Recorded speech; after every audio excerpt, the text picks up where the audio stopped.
My journey at Scania started in 2018 in Brazil.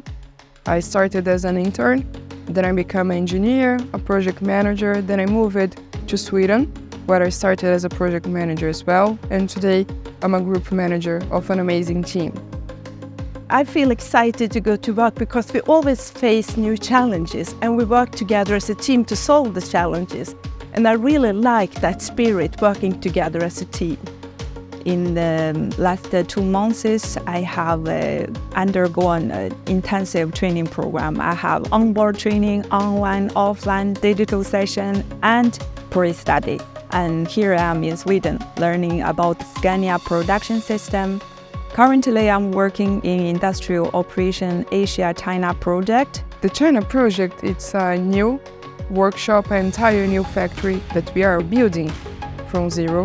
And I can't wait to see it already done and the workshop running and the products being built. We are bringing sustainable transport solution to China, and we have a common target and everybody is working towards that target, and it's so inspiring to be part of this project.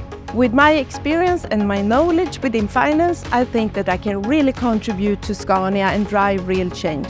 Driving real change means in continuous improvements. Every day I ask myself, am I better than yesterday? And the answer is definitely yes. Driving real change for me means creating a safe and comfortable environment where everyone can put their thoughts and their background so we all feel comfortable to build something better together. As the Chinese proverb says, 近朱者赤, it means being influenced by positive and encouraging individuals helps us to adopt their positive attitude and which enhance competence.